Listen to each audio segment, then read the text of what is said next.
Hello and welcome to the EDHRECast. My name is Joey Schultz and I am joined as always by my fantastic co-hosts. First up, the guy who loves to cast a good old-fashioned crater hoof behemoth, that's Matt Morgan. Joey, if you want to be an organ donor, you gotta have a lot of guts. Oh goodness, that is definitely true. Next, the guy who loves to counter spell those good old-fashioned crater hoof behemoths, that's Dana Roach. By the time this show airs, Oko will have gotten banned, even in Historic. That's not even a real format, I don't think. I think that's entirely made up. So at this point, it's legal in, Commander, Legacy, and Yu-Gi-Oh! Oko getting banned in Yu-Gi-Oh! Yu-Gi-Oh! Yu-Gi Oko would be amazing. Absolutely amazing. Anyway, this is the EDHRECast. EDHREC is a deck building website that collects data from deck lists all over the internet to provide helpful recommendations for new Commander decks. What we like to do here on the podcast is give all that data a little bit of context. Before we begin, I want to give a huge thanks to Josh Lee Kwai and the whole team at the Command Zone who are handling all the post-production work on our podcast, providing all of the statistics and the amazing graphics that you're seeing now. They do such great work, and we are so happy that their professionalism was able to enhance the podcast to this whole new level. And I also want to thank our sponsors for the show.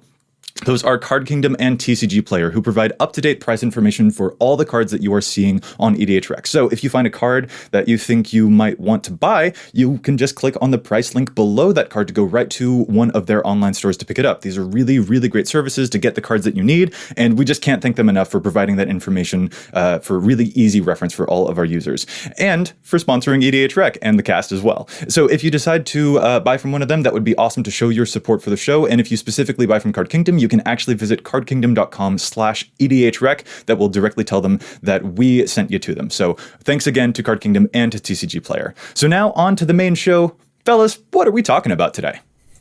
Today, we're going to talk about the most unique commanders in every color combination. Indeed. So whenever you look at a commander's page, you will see the top cards, which are, of course, the most popular cards for that commander. But more important than the top cards are the high synergy cards. We've discussed this on a previous show. The high synergy scores are a marker of how popular that card is, contrasted with how unpopular that card is for other commanders. So in other words, a high synergy card is a card that is popular for that commander and a card that is unique for that commander as well, which kind of got us wondering, what commander has the most unique cards? So today, we are looking through all of the color combinations, every guild, every shard, every wedge, from colorless to 5-color, to find the statistically most unique commanders. Right. So how we organize the data here, rather than going through the arduous process of averaging out synergy scores and things like that, we just went with a simple metric.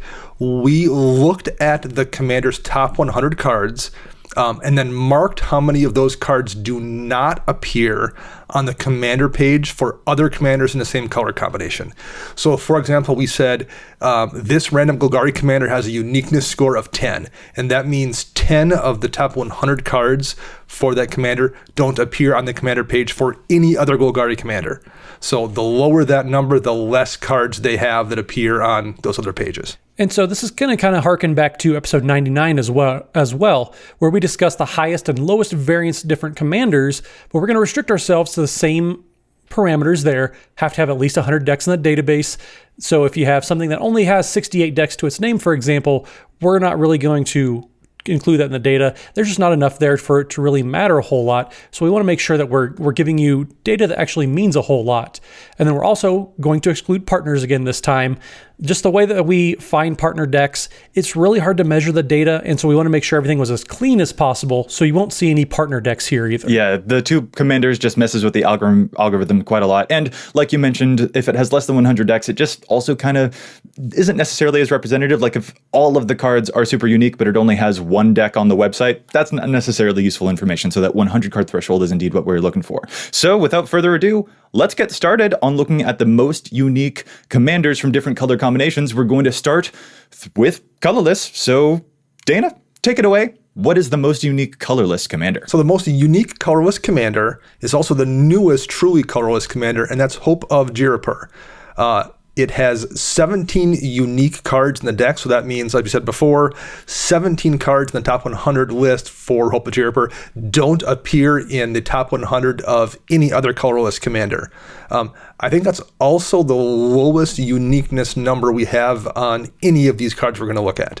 Which would make a whole lot of sense because the card pool for a colorless deck is already really, really limited. And I think it makes a lot of sense, too, that Hope of Giripur would be the one to get the uniqueness trophy here for all of the colorless stuff, because most of the other options that you have for colorless commanders are a lot of Eldrazi, which probably share a pretty big pool of cards between them. Yeah, the other colorless decks tend to be Eldrazi decks, and those Eldrazi decks, just by virtue of the fact that they all cost 11, 12, 13 mana, and tend to run other Eldrazi that cost a ton of mana. Those decks almost always run every conceivable mana rock they can run.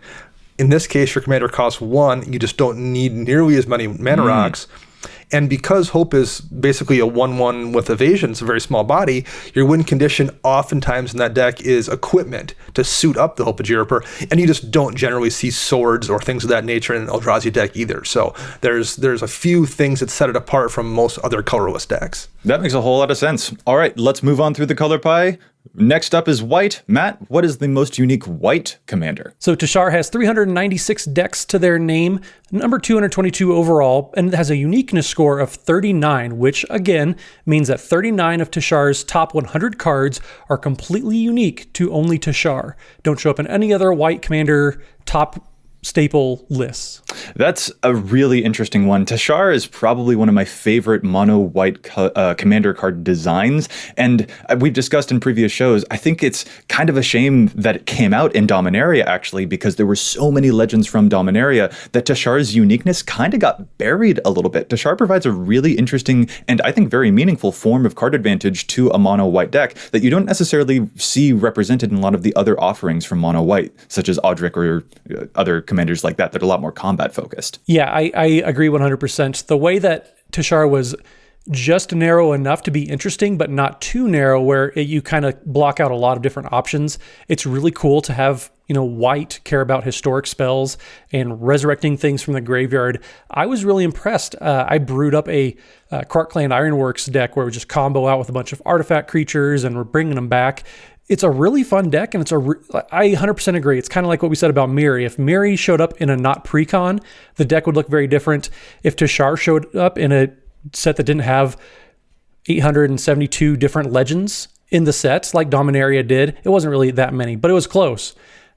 I think Tashar would be very, very much more popular. All right, we're moving on now to the most unique mono blue commander. This one has a uniqueness score of 28. That is Patron of the Moon. This is a 7-mana legendary creature spirit. It is a 5/4, and it has a really weird ability called Moonfolk Offering. So you can actually sacrifice a Moonfolk to help negate a little bit of its mana cost. It has flying and a weird activated ability where you can pay 1 mana of any type to put up to 2 land cards from your hand into play tapped.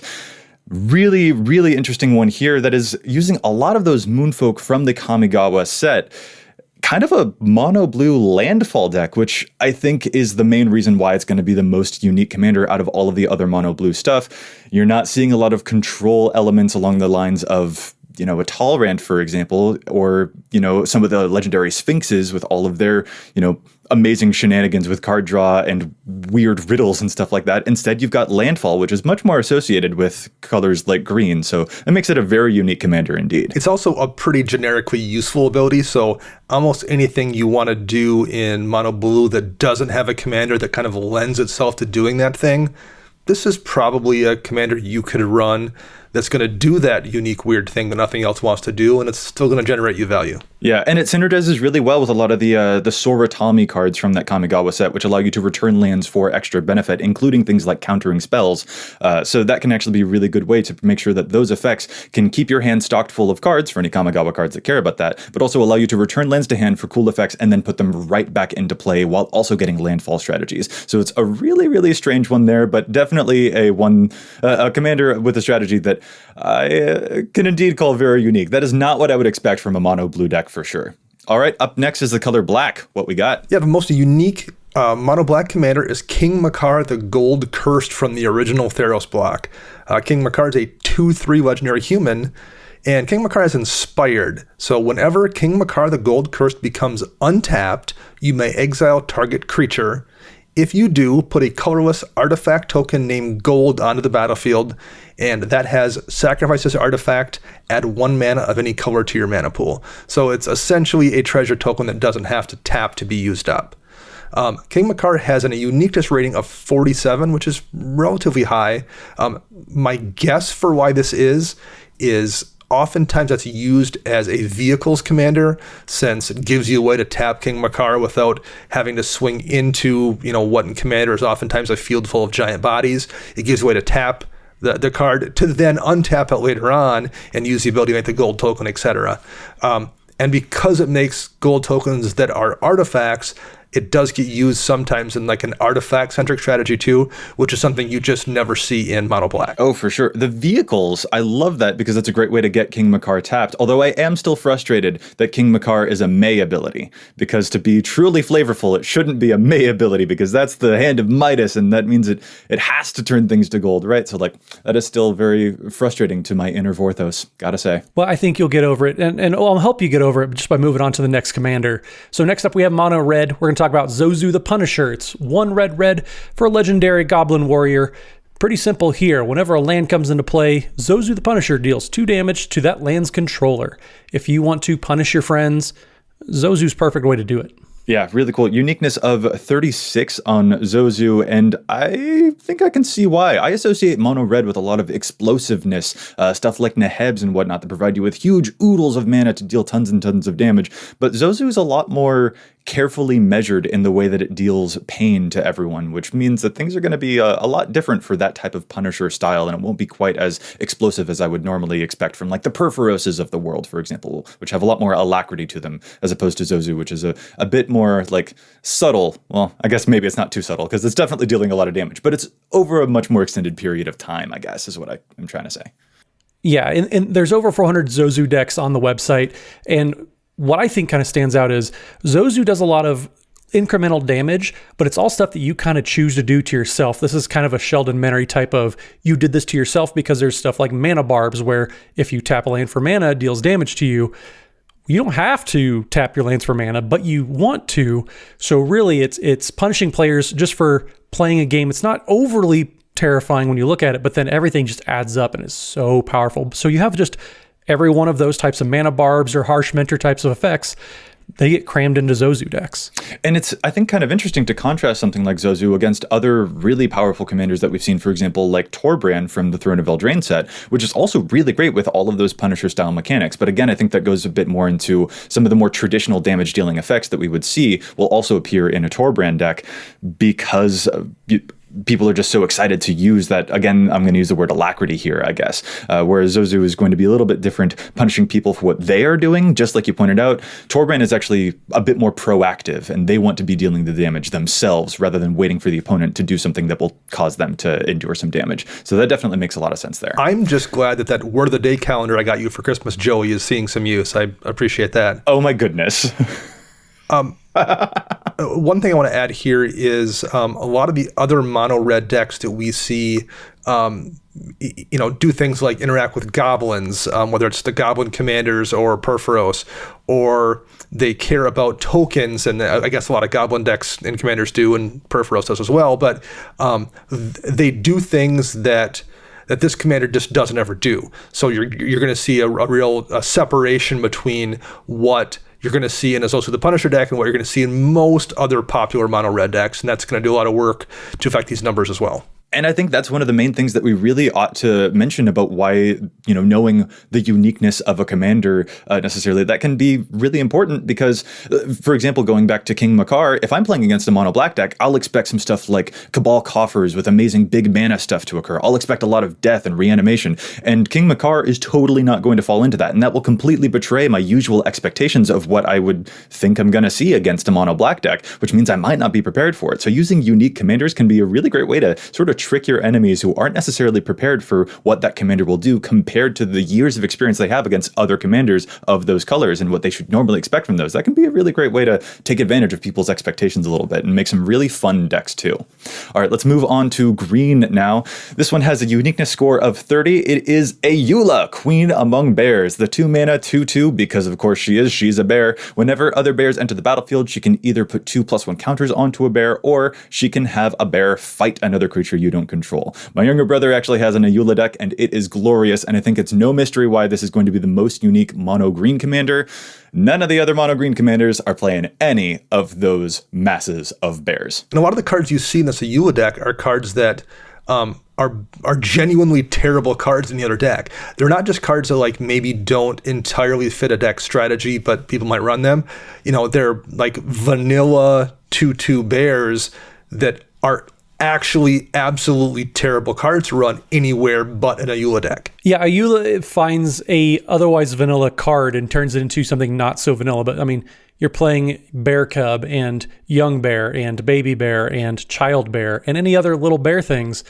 They don't have any text, but that Eula finds a way to give a very specific set of cards at least some text. I really can't bear talking about this anymore. So let's move on now out of monocolored into the guilds. Our first guild is Azorius. Which is the most unique Azorius commander, Matt? So the most unique Azorius commander is going to be Temet, Vizier of Noctamoon. It is an Azorius, so just for 1 blue and 1 white for 2/2 legendary human cleric.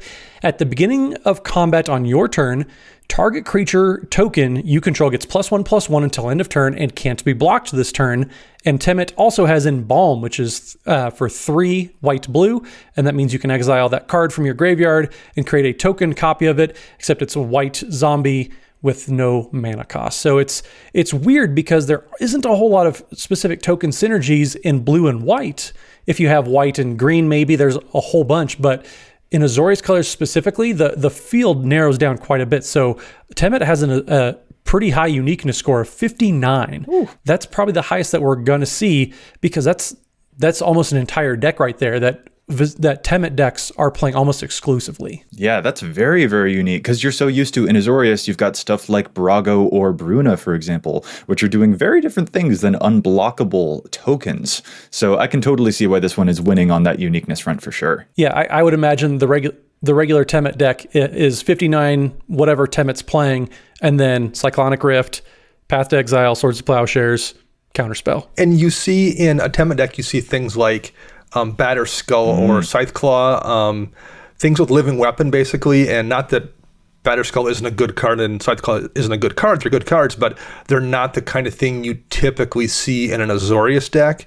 And you know, just basically anything that's going to deal with tokens at all, and that's just generally not an Azorius strategy, especially not things that make one big token versus going wide with a bunch of tokens. So that's what generates quite a few unique cards in this deck, I think. Yeah, indeed. Very different from the typical MO for the Azorius commanders, which are a lot more controlling and not necessarily always as attacky. All right, let's move on now to Dimir. What we got? The most unique Dimir commander is Rona, Disciple of Gix from Dominaria, about 2 years ago now. Legendary creature, human artificer. When Rona, Disciple of Gix enters the battlefield, you may exile a target historic card from your graveyard. You may also cast non-land cards exiled with Rona, and you can spend 4 and tap to exile the top card of your library. And Rona has a uniqueness scale of 36. So my guess here, you know, you're doing artifact synergy kind of stuff in Dimir. That's not really something that you're doing at all with any other commander in Dimir. That's just not really an artifact-centric color pairing, and Rona does that. So I'm going to guess that's one of the reasons it's had a pretty high uniqueness rating for sure. I'm perfectly willing to admit I fully expected the most unique Dimir commander to be Yuriko the Tiger Shadow because of all of the ninja stuff going on. But I have to also like kind of, you know, eat some crow, swallow my pride. I'm not sure what the metaphor is here. But lots of Dimir commanders were trying to make ninjas happen in those decks before ninjas were actually given a dedicated commander like Yuriko. So I shouldn't have been all that surprised that Ninja Tribal didn't become the most unique thing. Instead, we got this one, which is focusing a lot more on artifacts as opposed to a tribe. And specifically, it isn't doing stuff with the graveyard, which is huge for most Dimir commanders. You have a ton of mill, you've got a ton of zombies, you've got, Lazav and Phoenix, for example, are doing tons of mill stuff, or you've got plenty of the Gisa and Geralf or Scarab God type of zombie synergies going on. So Rona definitely doesn't fit in with any of those typical Dimir camps at all. And you're not just limited to artifacts. That's kind of the first, thing we always jump to here when we're talking about it. But basically, she cares about historic cards. So if you want to do, a legendary creatures kind of matters thing with Rona, you can do that. If you want to do a planeswalkers matter kind of thing, she can interact with planeswalkers. There are a couple other paths you can go down if you want to go that route in Dimir, and neither of those paths are things anything else does in those colors either. So 3 different unique ways you can go. I think that helps quite a bit here. Indeed. All right, let's move on now. The next color combo is Rakdos. Who's our most unique Rakdos commander? Our most unique Rakdos commander is the Scorpion God. So it's 3 in Rakdos colors for a 6/5 legendary god. Whenever a creature dies with a -1/-1 counter, you draw a card. You can pay 1 black-red to put a -1/-1 counter on another target creature. And then when the Scorpion God dies, return it to your hand at the beginning of the next end step. So it's the first time we've really seen a -1/-1 counter theme on Rakdos. Usually you see that on something like Golgari colors, for example. So it's kind of doing something unique in that red area that we haven't seen really since Lorwyn Block was the last time we saw -1/-1 counters. Yeah, gotta love a place to put that Kolrath Knight, for example. And I think a lot of folks are really eager to find a Jund -1/-1 thing so that they can use the Scorpion God in conjunction with Hapatra, Vizier of Poisons, because that would be a really great combination. But it totally makes sense that Scorpion God is going to be the most unique because -1 counters is just not a thing that most Rakdos decks are concerned with all that much. Yeah, you for sure don't see any overlap in that color pairs for other cards that care about what this does. Alrighty, let's move on now to Gruul. Our most unique commander here is Ulrich of the Krallen Horde, the really awesome, everyone loves it, werewolf tribal commander, right? No, not quite.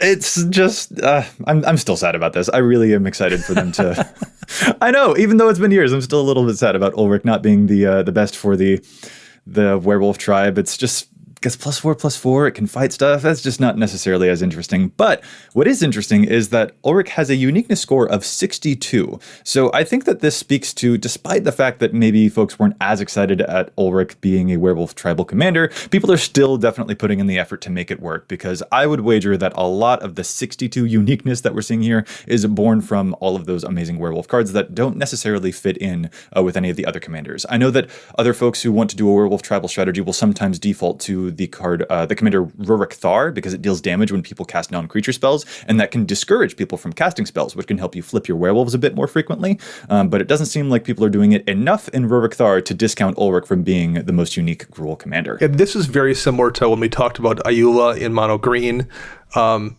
It's not just cards that are unique to Ulrich, in this case werewolves, it's cards that are in many cases outright bad cards in another deck. Like, you're just not going to be running almost werewolves in almost any other deck, and here you're going to not only run werewolves, you're going to run some bad ones just to hit the threshold you want to hit of having X amount of werewolves in the deck. So very similar thing. Yeah, and a uniqueness of 62, that is really high. 62 cards that aren't showing up on the top 100 for any of the other Gruul commanders. That's really, really important right there. That's a big number.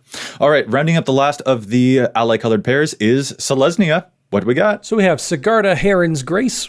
So, of course, I'm going to steal this one from you. Sorry, guys. But 3 in Selesnya colors, so green and a white for a 4/5 legendary angel with flying.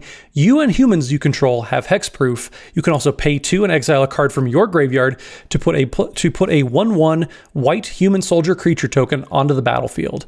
So it cares about tokens, but it's narrowed down pretty specifically to just humans. So you see, throughout the deck, mostly humans are coming up in Sigarda Heron's Grace, a uniqueness score of 30, which means probably 20 or so of those creature tokens that are going to be humans probably show up in a lot of Selesnya decks, but then the most, meat of the deck, that's going to be fairly unique to Sigarda Heron's Grace.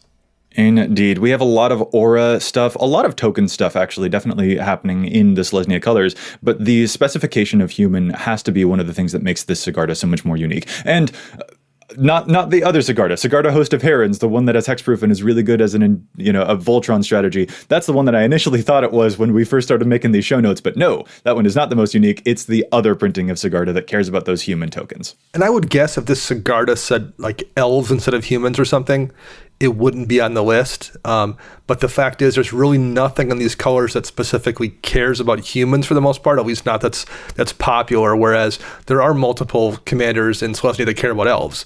So yeah, that's humans makes the difference here. Yeah. All right, let's move on now to the enemy color pairs. Things get interesting here because we've got another tribe, another commander that cares about tokens. We're looking at Orzhov, and the most unique Orzhov commander with a uniqueness score of 52 is Ariel, Knight of Windgrace, a 4-mana human knight. It is a 4/4 with vigilance that can tap to create knight tokens and can tap your knight tokens to destroy other creatures with power less than the number of knights that you tap along with it. Orzhov Knight Tribal is a whole lot of fun, and they only got better with all of those cards from Throne of Eldraine, so that's pretty great to see, to be honest. I do like a lot of the stuff that's showing up on the Ariel list here, and I have to imagine that it's going to be way different than the stuff that you would see on the typical Orzhov commander, because Orzhov usually is obsessed with life gain. That's a lot more popular for all of the other cast of Orzhov commanders that we've got out there. Caring about knights and these color pairs is fairly unique to this commander, kind of like how we saw with Sigarda and humans a few minutes ago. It's a tribe that just nothing else in Orzhov really cares about them, and since this card does, you're going to see knights in this deck in a way that you aren't seeing them in other black-white commander decks. Funny enough, I had fully expected the most unique Orzhov commander to be Arvad the Cursed because it pumps up all of your legendary creatures, and I thought that would be a really, really unique thing for the Orzhov color combination to do. But I actually have a theory as to why that might not be. Because there is a lot of overlap in the strategies for different Orzhov commanders, a lot of the Tesas do a lot of the same death things, for example. A lot of the life gain commanders tend to run other life gain commanders in those same decks. I expect that that's why Arvad isn't necessarily as unique as I thought he would be, because a lot of Orzhov decks are already running a lot of other legendary creatures in conjunction because they overlap with those commanders' similar interests anyway. So that's probably why it doesn't show as highly as the singular Knight Tribal. All right, let's move on now. What do we got next? So next up for the Izzet colors, we have Joyra of the Gitu. Not quite Joyra, rather Weatherlight Captain, but we have the original one. So this Joyra is 1 in Izzet colors, so a blue and a red for a 2/2 human wizard. Has the ability of pay 2 mana, exile a non-land card from your hand. You put 4 time counters on the exiled card. If it doesn't have suspend, it gains suspend, and then suspend every upkeep. You remove one of those time counters off of there, and then you get to cast it without paying its mana cost once that last time counter comes off. So you see this and you think, well, oh my gosh, that's 2 mana, and you can just suspend Eldrazi and all these massive spells. And the typical Izzet deck isn't really doing that. That's why Joyra has a uniqueness score of 47, which is a pretty measurable number right there. Because most Izzet decks aren't doing these massive Eldrazi things, they're maybe doing artifacts or other smaller effects. Oh yeah, totally. I associate Izzet with spell slinging. I do not associate it with Eldrazi. And worse than that, sometimes the Joyra decks will occasionally suspend a land destruction spell and then the Eldrazi. So in the same turn or following one right up after the other, they'll destroy all of the lands and then plop an Eldrazi into play, and no one can stop it because no one has mana to do it anymore. Joyra can be nasty in ways that Izzet decks are usually already pretty nasty, but just in a non-spell sort of way. Yeah, this is one of the reasons that I don't like Izzet. They cheat things in too obvious ways. Deck. Too obvious. You have to be sneaky about the cheating that you're doing. You have an Izzet deck. Come on, mister. I do. I don't rub it in. I know you want to be Mr. Selesnya real bad, but sometimes the other you got to do something a little bit different. I totally get it. But I do have a few blue decks, so don't let it go to your head. Okay. Well, you know what? I am going to let it go to my head a little bit because the next color combination that we're talking about is Golgari, which is my personal favorite. So I just want to linger. I want to savor this one. Dana, what's our most unique Golgari commander? The most unique Golgari commander is Glissa the Traitor. Glissa is a zombie elf with First Strike and Death Touch, and she has the ability, whenever a creature an opponent controls dies, you may return a artifact card from your graveyard to your hand. I think this is another one of those pretty clear examples where nothing else at all in Golgari cares about artifacts or cares about recurring artifacts especially. So it's a very, very unique thing in this color pair that makes people run cards in a Glissa deck that just aren't going to show up in any other commander deck in the green-black pairing. It's so weird to see a green commander that actively cares about artifacts. That just feels wrong in my head. And Glissa has a uniqueness rating of 54, which is even higher than we saw over in Izzet with Joyra. And I think one of the reasons we also see that here, in addition to artifacts being unique in this color pair, Glissa's a zombie elf.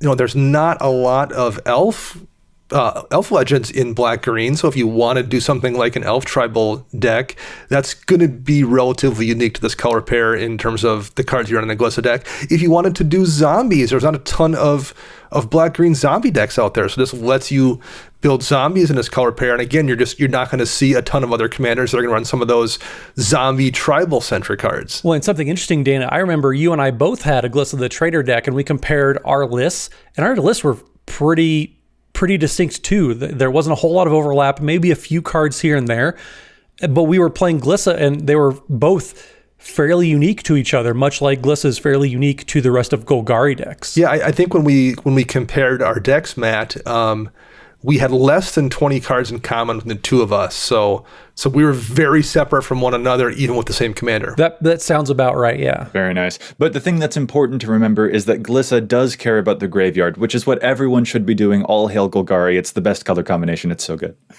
we get it, Joey. We get it. All right, we're going to move on now to one of the polar opposites of Golgari. That's the Boros color combination. Here we're looking for the most unique Boros commander, and I don't think it will surprise any of you to hear what it is. The most unique Boros color, the most unique Boros commander is Depala, Pilot Exemplar. 3 mana, 3/3 dwarf pilot that gives other dwarves you control +1, gives other vehicles you control that are creatures +1, and which you can use to search for some dwarves or vehicles whenever she accrues one of those vehicles. This has a uniqueness score of 63, which I believe is the highest that we've talked about so far, and it just isn't going to be surprising at all that this is a very unique take on a Boros commander. While most Boros commanders are interested in attacking people and doing all of the damages, Depala is crewing some vehicles and looking for, again, one of those specific tribes. So that makes it very disparate from the other things that you would typically see in a Boros deck. Yeah, any of these narrow, almost tribal or specifically tied to a certain mechanic, any of these types of legends are going to be fairly narrow, which means they block out a lot of what else the other commanders in the color combination might be doing. Depala is another example of this. She's the only legendary creature that really cares about dwarves and Boros, and then probably one of the only legendaries that cares specifically about, vehicles as well. So it's very narrow because the card text kind of tells you how to be building that deck. Indeed. I had kind of expected that maybe Firesong and Sunspeaker would be the most unique Boros commander because it specifically cares about life gained, or even that my lovely commander Feather the Redeemed might be one of the most unique ones, but they are still, going to be running a lot of the more traditional things that you would see, whereas Depala has to very actively devote a lot of card slots to get enough dwarves and vehicles to make her ability to go digging for those things, worth it. You have to have a high density of those cards for her to actually find. So that budgets out a lot of the room for the typical Boros staples that you might see. Last here, we have the most unique Simic commander, and that's Edric, Spymaster of Tress, an elf rogue. Edric has the ability, whenever a creature deals damage to another player, that creature's controller may draw a card. So I would guess originally Edric was intended to be some kind of a political commander to discourage people to swing in other directions. Primarily now he's built in a way where you just run all the small evasive things possible and draw all the cards, and then maybe take an extra turn and do that again where you draw all the cards.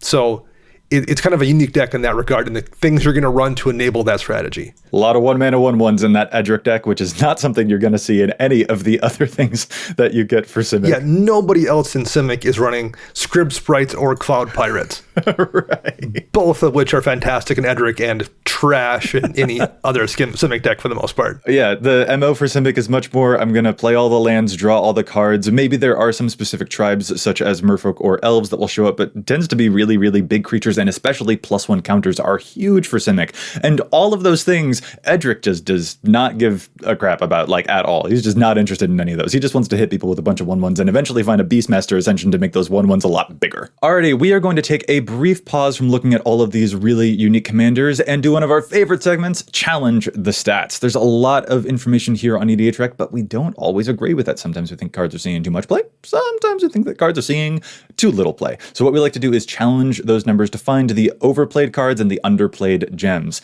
Matt, let's start with you. What is your Challenge the Stats for this week? So this week, I'm going to bring one. Joey, you love your Golgari, so I'm going to pick on Golgari. It only seems fair. Okay. So this past week, I was playing some games, saw somebody playing a Jared Golgari Lich Lord deck. And Jared cares about having a bunch of creatures in your graveyard because he gets bigger. You can sacrifice another creature, and each opponent loses life equal to sacrificed creature's power. And there's one card in there. I can see why they would want to put it in there, but I didn't like the way it felt and the way it looked because it actively seemed to be going against what Jared wanted to be doing.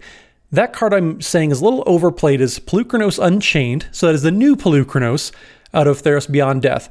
New Polukranos is 2 in Golgari colors, so black and a green, for a 0/0, but enters the battlefield with 6 +1/+1 counters on it. And if it escaped, it enters with 12 +1/+1 counters.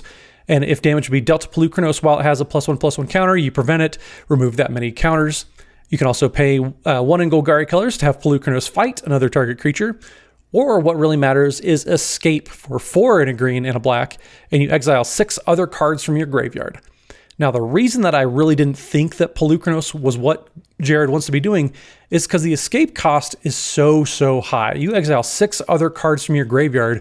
When you look at the average Jared deck, there are a ton of creatures that care about having cards in your graveyard, specifically creature cards. You have cards like Night Howler, you have Glowspore Shaman, you have Splinter Fright. All these creatures want as many creature cards in the graveyard as possible. Polukranos gets those cards out of your graveyard. If you were playing something like Sir Conrad of the Grim, which is, a very popular card for Jared decks too, that might be good because you're getting creatures in and out of the graveyard.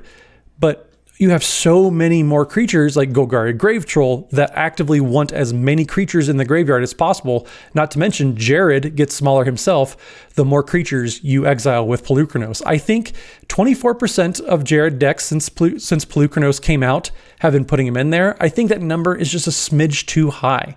I think if you're trying to maximize the amount of creatures in your graveyard, Polukranos takes them out, and it's not what the deck wants to be doing.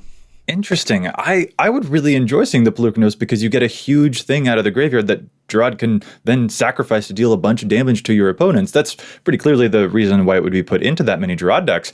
But that is an interesting interplay. It does sort of directly contrast a lot of the other things that the Gerard decks are doing. I know, for example, that they also run a lot of cards like Lurgoyf or Mordivore, which also get bigger. So I don't know. I still think that I'm on board with it, but I can see how it does actively go against some of the other popular cards for that strategy too. And that is an interesting push and pull dynamic to certainly be aware of when you do put that card into the deck. Yeah, if a Zoni Thousand-Eyed weren't such a popular card in the deck, there's 48% of Jared decks playing as Zoni, which when it enters the battlefield, you create a 1/1 token for every creature card in your graveyard. You have so many different cards that care specifically about, when something happens, count the number of creature cards in your graveyard.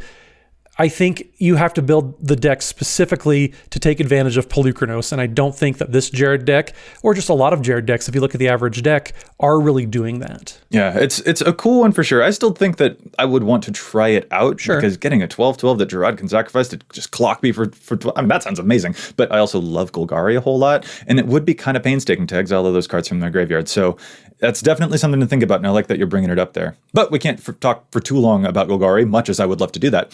So let's move on to the next challenge. That's Dana's. So my challenge of stats is for a card from way back in the original Zendikar block. It's an instant speed, 7 mana colorless spell. Technically, it's a tribal instant Eldrazi, not of this world. And not of this world says, counter target spell or ability that targets a permanent you control. not of this world costs 7 less to cast if it targets a spell or ability that targets a creature you control with power 7 or greater. And I'm essentially challenging this in any deck where your commander by default has a power of 7 or greater. Just looking at the most popular commanders list, there's 3 right there: Galta Primal Hunger, Gishath Sun's Avatar, and the Ur-Dragon. So basically, it's a free spell that stops someone from targeting your commander with a spell or ability, presumably that would kill it or take control of it or something. That is very, very interesting. I feel like usually when I see one of those types of big commanders, they tend to be accompanied by a whole bunch of other things, which means my concern tends to be more on the board wipe front than the single target removal spell that Not of This World would protect against. But at the same time, a lot of those commanders help get the ball rolling. You mentioned Gishath, for example, which just dumps a bunch of dinosaurs into play.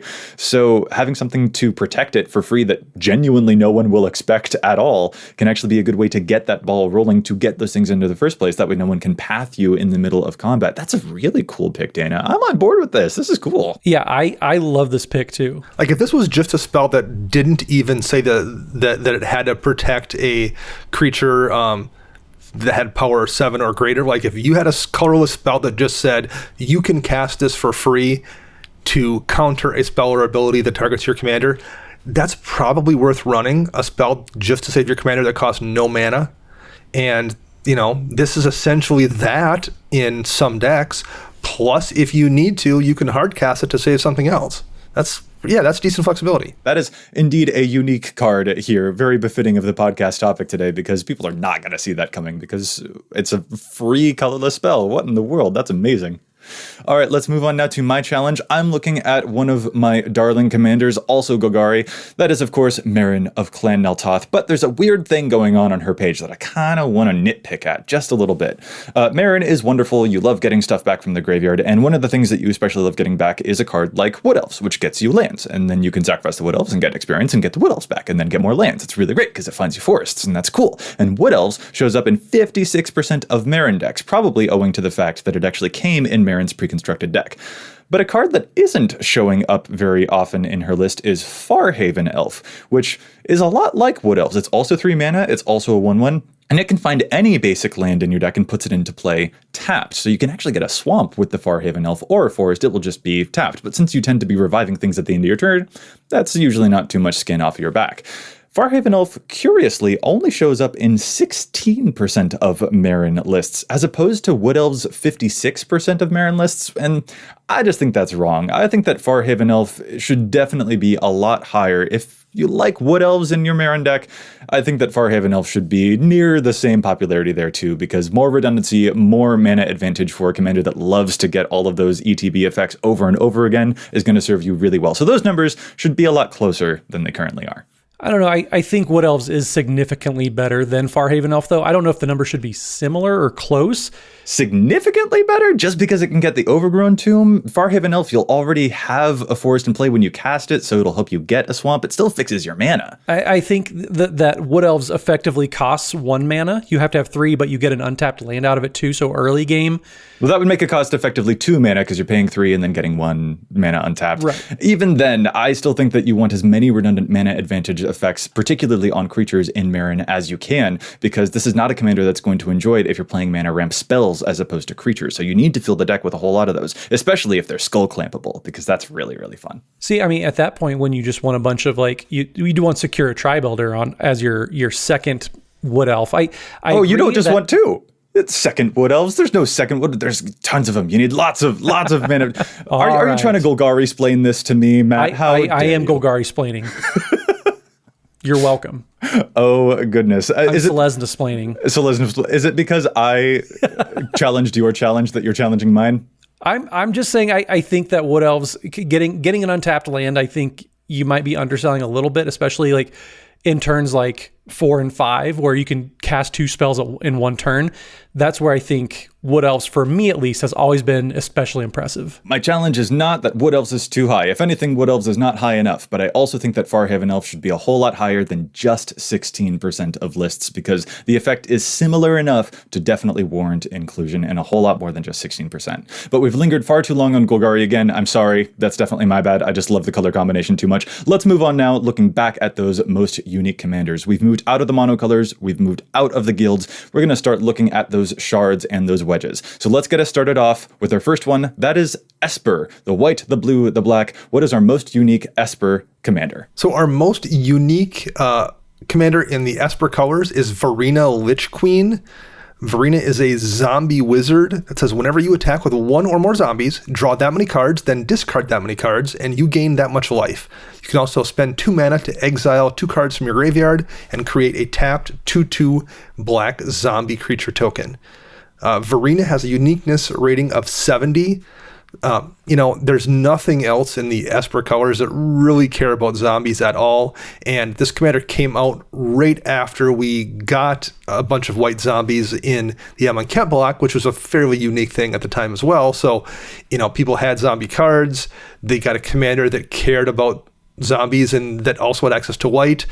It was just kind of a perfect storm of running unique cards in a deck that nothing else in that color combination ran. Yeah, Esper, you've got tons of stuff for life gain or enchantments or for top deck manipulation, but zombies, this is, I think, one of the only commanders where you're very profitably going to be able to use the white zombies from the Amonkhet block. So even though zombies is really popular in Dimir, adding just one more white makes this a much more unique commander, even if zombies themselves are a more well-known strategy in a different color combination. All right, moving out of Esper, 70 uniqueness on Varina. That's amazing. Moving out of Esper, what is our next one in the Grixis color combination? Well, if you think 70 is a pretty amazing number, get ready for this. 78 is the uniqueness score on this one. Admiral Beckett Brass, which is the Grixis pirate commander, 1 in Grixis colors, so a blue, a black, and a red. For a 3/3 human pirate, other pirates you control get +1/+1 when Admiral Beckett Brass is on the battlefield. And also, at the beginning of your end step, gain control of target non-land permanent controlled by a player who has dealt combat damage by 3 or more pirates this turn. That is a massive number, 78 uniqueness score. There's over 932 Beckett Brass decks out there. They're just finding literally every pirate they can. This is like a EULA, only just amplified even more. Yeah, this will actually take the cake as our number 1 most unique commander representative from its color combination. 78 is the highest uniqueness score out of all of the commanders that we are discussing today. So kudos to Admiral Beckett Brass. You are doing something that no other Grixis commander is doing, which I think is actually really interesting because one of the things that I've found whenever I've considered brewing a Grixis commander is that they tend to all be actually really unique unto themselves. There isn't a whole lot of overlap throughout most of the different Grixis commanders out there. You have something like Kess, for example, which can do a lot of spell slinging, and then you have something like Nikusar, which does a lot of wheeling. After that, you've got stuff like Inala, which is a lot of wizard tribal, Marchesa, which is a lot of +1 counters and sacrificing. Like, there isn't a quote-unquote good stuff necessarily Grixis commander in the ways that you might find in other colors where it's a bit more generic value-minded. So having a unique Grixis commander is all the more important because a lot of the Grixis commanders are already themselves very unique. So kudos to Beckett Brass for making herself unique even among a group of very unique commanders. It also should be noted too that Admiral Beckett Brass, uniqueness score of 78, there's only 78 pirates in the game, so that's probably why. Very, very nice. That's excellent. All right, moving on now to Jund, our most unique Jund commander with a uniqueness score of 54. This is Thantis the War Weaver, a 6 mana, 5/5 spider with vigilance and reach that gives me nightmares because spiders, oh goodness. Anyway, all creatures have to attack each combat if able while Thantis is in play, and whenever a creature attacks you or a planeswalker you control, Thantis gets a +1/+1 counter. I actually tried building a Thantis deck and I was pretty happy with the results, but eventually I defaulted to Lord Windgrace because I like lands and I like death and I like land death and it was a whole lot of fun. But the forced combat strategy for Jund definitely is going to be a lot more unique than what I just mentioned, the landfall stuff or the sacrificey stuff that you tend to see with a lot of the other Jund color combinations. So yeah, I can totally see a world where Thantis becomes our most unique because it's not doing as much of the sacrificey stuff that you usually associate with the Jund commanders. And there's a couple other unique strategies you can do in this deck. If you want to do some kind of a +1 counters theme, you can do that here. That's not something you typically see in Jund. If you wanted to do a spider tribal, this would be a effective commander for that, just as it's a Jund spider. you're going to be running spiders in that deck in a way that you're just not in any other Jund deck. So there's a couple of other factors here, ways you can build the deck that are also bringing in unique cards and that help explain that 54 uniqueness rating. Yeah, once again with the tribal, that's a great observation. Absolutely.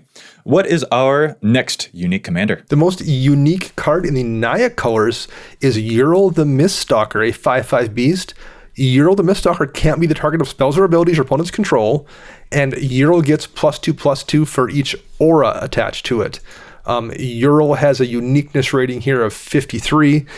That's pretty clearly explained by the fact that it's probably the only Enchantress deck you're going to run in that color combination. So you're running, a lot of auras and actual Enchantresses in this deck that you're not running in anything else in the Naya colors.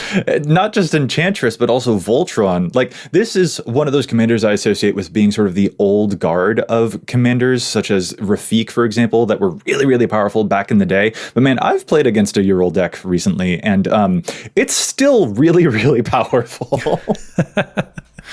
Oh yeah, that is such a huge. It's because it's natural hexproof on Ural. That's so powerful. Also, I looked it up to verify.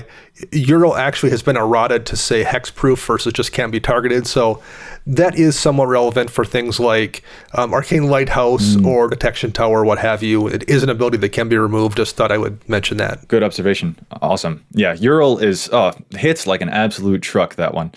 All right, moving on now to the Bont color combination. Our most unique commander here is Arcades the Strategist, 4-mana Elder Dragon. It is a 3/5 with Flying and Vigilance, and whenever a creature with Defender enters the battlefield under your control, you draw a card. Not only that, but each creature you control with Defender assigns combat damage equal to its toughness rather than its power, and it can attack as though it didn't have Defender.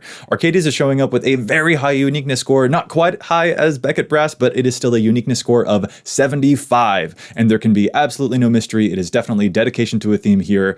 All of the other Bont commanders, they just don't need all of those defenders. They're doing other stuff. They don't need a bunch of walls that Arcades clearly loves. Yeah, this type of strategy usually shows up in our next commander, but we'll talk about Arcades just for a hair.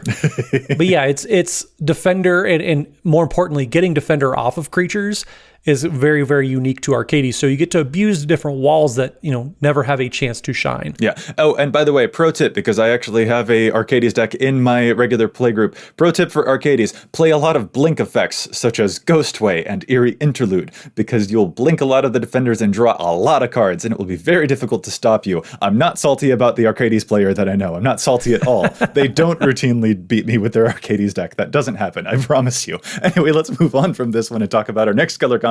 That's Obzon. So this one, we have Doran the Siege Tower, Sir Mix-a-Lot himself, black, green, and a white for an 0/5 legendary Treefolk Shaman.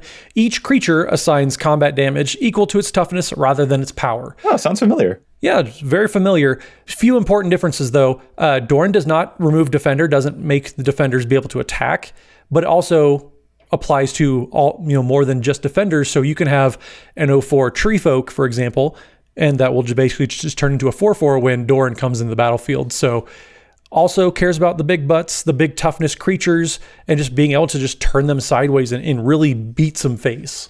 Indeed. Really cool to see.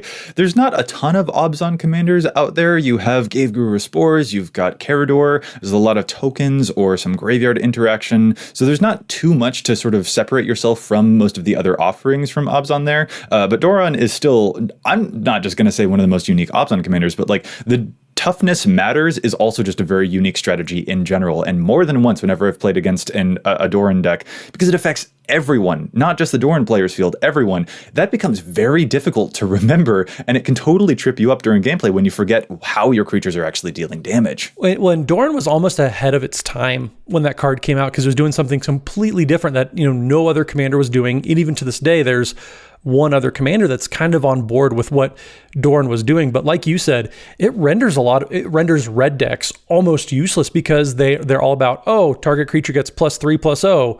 Well, that's useless when a Doran is on the battlefield. So it's interesting. I've played against Doran a couple times with Valduk, for example, and your elementals being effectively 1/1s. That makes a world of difference. So Doran is not just a good kind of weird offensive, but a very, very good defensive commander as well. Yeah. Oh, really great card.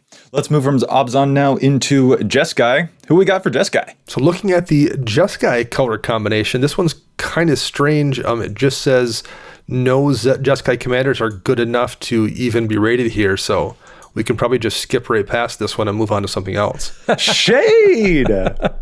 No. So with a uniqueness rating of 58, Zedru the Greathearted is a legendary creature, Minotaur Monk. At the beginning of your upkeep, you may gain X life and draw X cards, where X is a number of permanents you own that your opponents control. You can also spend 3 mana, red, white, blue. Target opponent gains control of target permanent you control. So a lot of times you're running cards that give things away in addition to the Zedru ability, or you're running cards that are actively bad to have control of. Those are just things that you don't see ran in any other deck, basically at all, let alone in the Jeskai colors. I'm sorry. I still can't get over that you called Jeskai bad. Like, I know I love Golgari a whole lot, so you think I would be on board, but I swear to goodness, the next time that you play at a Magic Fest, someone's going to come up with their Narset Enlightened Master and show you that Jeskai's actually really, really powerful. I hope it happens just to Dana, and then Joe and I just get to watch. And I hope it's a 5-player game. And that's what makes Zedru so cool, honestly. Like, it's not just that this is unique. That's also, like, once again, we're getting on commanders that are unique to, like, the entirety of Magic. This isn't just unique among Jeskai, which is usually associated with spell slinging and prowess and things like that. Like, giving away your stuff is not just unique, it is a counterintuitive strategy. It can be really, really cool, but it's very, very bizarre. And I still, to this day, have no idea how I'm supposed to play against a Zedru deck, because I'm not used to people giving me their stuff. It's so strange. I'm used to them taking it away. Yeah, it's, a lot of the cards are ones you just flat out don't see anywhere else. Illusion to Grandeur or Delusions of Mediocrity, that kind of thing. Well, and Joey, you said the deck is very bizarre, and I tend to agree, because you're right. They do play a lot of Bizarre Trader in that deck. Bizarre. How dare you? I can't believe. No more puns. Your dad joke is relegated to the beginning of the show, not during. I got you. If we had a Gotham count on this podcast, I'd be at like 4. Excellent stuff. Oh my goodness. All right, let's move on now from Jeskai into Sultai, one of my other favorite color combinations. Our most unique Sultai commander is Kadena, Slinking Sorcerer, the amazing Morph commander. 4 mana, 3/3 Naga Wizard. The first face down creature spell that you cast each turn costs 3 generic mana less to cast, so basically free for most morphs, and you can draw cards whenever face-down creatures enter the battlefield under your control, which also counts manifests for those face-down creatures, which was really, really great. Kadena is doing something that none of the other Sultai decks are doing, because I can attest to this, having built a lot of Sultai decks, we tend to like our graveyards, like a whole lot, like a whole lot, and Kadena likes morphs, which is different, and I don't know how to feel about that. I don't know how to feel about commanders that don't like graveyards. It's a weird place for me to be among the Sultai. But yeah, very, very unique strategy. All of the morphs love to go here for Kadena. Yep, she's just doing another one of those very mechanic-specific type of decks, and so yeah, you get a lot of uniqueness to that, because like you said, every Sultai commander is doing something graveyardy, and along comes this Slinking Sorcerer who happens to I just want to play some creatures. That's cool. Yeah. Very, very slinking indeed, doing something very mysterious, even to those of us who love our Sultai. All right, let's move now to Mardu, who is our most unique Mardu commander. So our most unique Mardu commander is Papa Halloween himself, Edgar Markov. 3 in Mardu colors, that is black, red, and white, for a 4/4 Vampire Knight legend. Has Eminence, so whenever you cast another vampire spell, if Edgar Markov is on the command zone or on the battlefield, you create a 1/1 black vampire creature token. Edgar Markov also has First Strike and Haste, but I don't think that's ever mattered. And then also, whenever Edgar Markov attacks, you put a +1/+1 counter on each vampire you control. Edgar has a uniqueness score of 54, so not quite as much as we're used to the past few commanders, but still a pretty significant number. Papa Halloween? Papa Halloween. Look, he is always ready for a good, spoopy monster mash. Oh, my goodness. This reminds me a lot of Verena, I think. Like, there's a tribal element going on for this for sure, too, that isn't necessarily as representative for the other Mardu offerings that we typically get. I think you also get some differentiation here among the individual Edgar Markov vampire tribal decks. I remember when this was first released, Matt and I really quickly were talking about building Edgar decks and having this discussion. Mm-hmm. We did. And the conclusion we came to right away was that you wanted to run every single cheap, generic one-drop zombie you could run, one-drop vampire, maybe bounce them back to your hand to replay them to just generate all the tokens you can get, and kind of almost treat it like an Edric Master of Trest go wide deck. But not everyone does it. A lot of people then are running like the big fun beater vampires. So not only is it unique in this color pair that it cares about vampires, you have different breeds of vampire deck that are running different cards. So there's just a lot of unique stuff here that isn't being ran anywhere else in Mardu colors. Yeah, absolutely. And this is helped along by the fact that even though Edgar Markov came in a vampire tribal commander deck, the other two commanders from that deck had really nothing to do with vampire tribal. So Edgar really got to take in all of that uniqueness all to himself for that particular tribe. All right, let's move on now to our final 3-color combination, Temur. Last but not least, we have Omnath, a Locus of the Royal, a legendary elemental creature. When Omnath, Locus of the Royal, enters the battlefield, it deals damage to any target equal to the number of elementals you control. And whenever a land enters the battlefield under your control, put a +1 counter on target elemental. If you control 8 or more lands, draw a card. Yeah, I mean, similarly to a lot of these decks we've talked about, this is a commander that's encouraging you to run a specific tribe, so you're going to have some density of elementals here that you just probably aren't going to have in any other decks in this color combination. It just cares about elementals, and that's a little bit unique here to this commander. I'm not even sure if he necessarily needs a lot of elementals. I've seen Omnath lists that are devoted wholly to the landfall strategy and don't really care as much about the elemental ability. It's sort of incidental, like if you get multiple Omnaths, like the original Gruul Omnath that also just makes a ton of elementals anyway, then the new Omnath can sort of bank off of those. But you don't necessarily need a lot of elementals to make Omnath really good. And even that, even if it isn't specifically doing an elemental tribal thing, even if it is just more on the landfall side, that is still unique among Temur commanders, because there just aren't that many Temur commanders that we actually have access to. We've got stuff like Animar or Maelstrom Wanderer, but those are going to be in very different directions than an elemental or a landfall build. So a small cast definitely helps out Omnath's uniqueness here. So before we get to our last commander, we have to explain why it's last, and that is because we can't really talk about any of the 4-color commanders. As we mentioned at the top of the show, the algorithm that we used to get all of this information couldn't access any of the data for the partner commanders. And the partner commanders are one of the only ways that you can get a 4-color commander combination. Aside from that, you've got the 4-color commanders themselves, such as Atraxa. So for each one of those, they are automatically the most unique commander because they're the only ones that we were able to draw data from. So congratulations to all of the 4-color commanders. You are automatically the most unique of your color combination. So that means that we've only got one left to talk about, one final color combination, and that is the 5-color commanders. The 5-color cast includes many wonderful commanders, but the most unique among them, with a score of 59, is Okagachi Vengeful Kami, which is a little bit weird, and I am going to be perfectly frank, I have to reacquaint myself with what Okagachi Vengeful Kami does, because it's been a minute since I've seen it. Okagachi Vengeful Kami is a 6-mana dragon spirit, 6/6 flying and trample, and whenever it deals combat damage to a player, if that player attacked you during their last turn, you can exile target non-land permanent that player controls. This struck me as being really weird to be the most unique of all of the commanders among 5 colors, but looking through its page, it's pretty easy to see why folks love Okagachi for that Kamigawa flavor. When you go through there, you see a ton of the spirits, a ton of the Oyobis who split the heavens, Nico, Ona, Yuki, Ona, Loam Dweller, cards that I haven't even considered in years because I just don't remember Kamigawa all that well, and they are definitely finding a home here. People really like going into Okagachi for a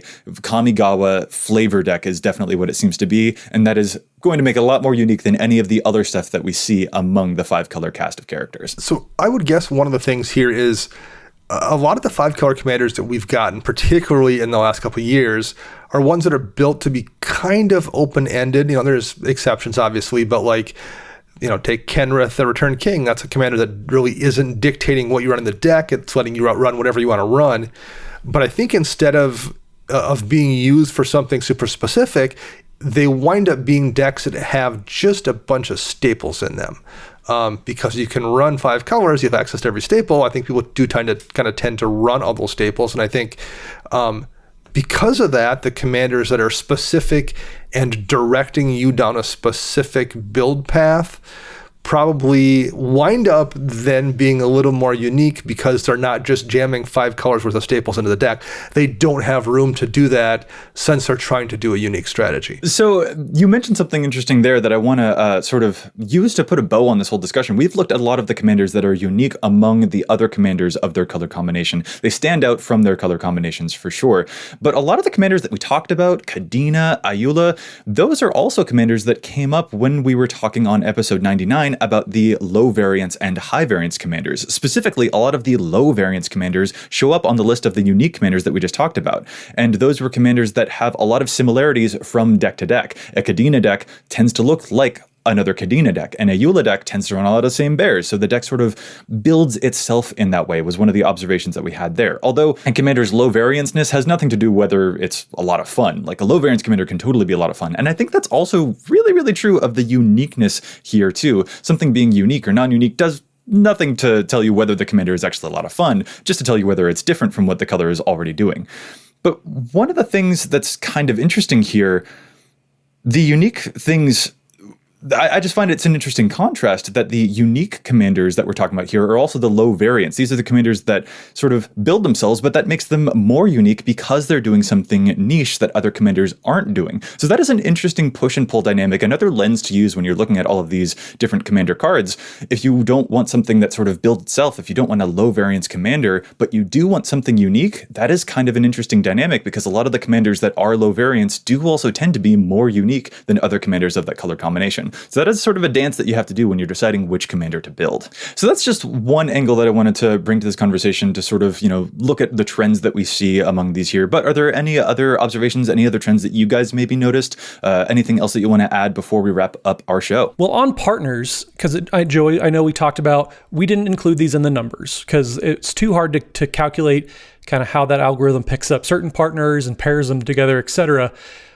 I think it might actually be a good thing that we didn't, because I think there might have been a really good chance that partners might have just dominated these lists because they would have been so unique because they're kind of tailor-made to be very generic, so you could kind of key in. So, a Crom and Silas Ren deck, for example, would have been absolutely far and away the most unique Grixis commander, or Sidar, Kondo, and Thrasios would have been the most interesting Bant commanders. And it's probably good because either they would have been completely dominating every single color combination, and all we would have talked about this entire episode would have been nothing but partners.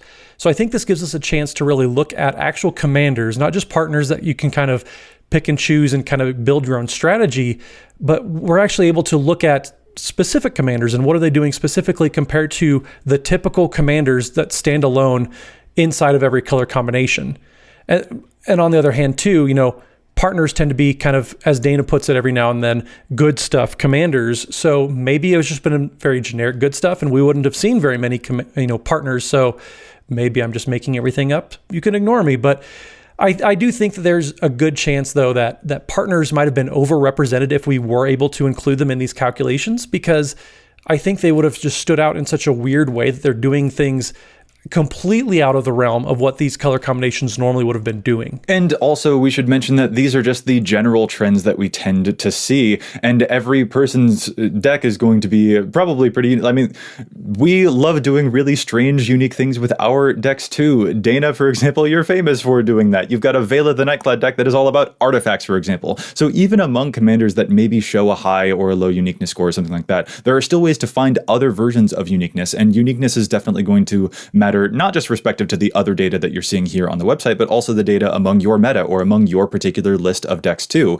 And once again, a card's uniqueness doesn't necessarily mean that it's good or better than other cards from that color combination. It's just a fun lens that we wanted to provide to sort of evaluate the colors in a bit different of an eye, to take a different look at them, because when I think of mono black, I think of a lot of death. I think of big mana with Cabal Coffers. But, King Makar is doing something completely different. And it's fun to remember what these colors are capable of, because they have so much diversity to them. And it's fun to find those other strange strategies, especially when you're sitting across the table, to get a really unique game of Commander in with them too. And as one final note, I'd love to throw out there that on our next episode, we'll be talking about the least unique commanders. We looked at all the most unique commanders for each color combination, but next time we're going to be looking at the least unique commanders to see the colors that are a lot more classic and doing a lot of the other stuff that you typically associate with that color combination. See what we can find there. You'll have to hold on to your hats until we get there, though, because for now, I think we're going to call this episode to a close. I'd like to thank my co-host so much for joining me, and if any of our listeners would like to get in touch with us, where can they find you all? Matt? You can find me on the Twitter, and also you find my stream on Twitch at Mathimus55. That's MATHIMUS55. And Dana? You can find me on Twitter at Dana Roach, and you can hear me a couple times a week on my other podcast, CMDR Central. And I'm Joey Schultz. You can find me at Joseph M. Schultz on Twitter. You can find the cast at EDHRECast on Facebook and Twitter, and if you have a question, a keen insight to EDHREC's data, or maybe a challenge to stats pick that you think we should know about, you can contact us at edhrecast@gmail.com. Thanks again to Josh Lequai and the whole team at the Command Zone for handling the post-production on the podcast, doing an amazing job at bringing all of this amazing information to you in a really awesome way. We cannot thank them enough for all of the cool work that they've done to bring this podcast to a whole new level. And thanks as well to EDHREC sponsors, TCG Player and CardKingdom.com. If you are interested in picking up any of the cards that we talked about on this episode, whether you're on a high budget or a low budget, you can just click the links that they provided on the cards right on EDHREC. And if you buy from Card Kingdom, you can visit cardkingdom.com/EDHREC to get those awesome cards and support the show. So thanks again to Card Kingdom and TCG Player for being our sponsors. We'll be back at you next week with more data and insights. But until then, remember, EDHREC your deck before you wreck your deck.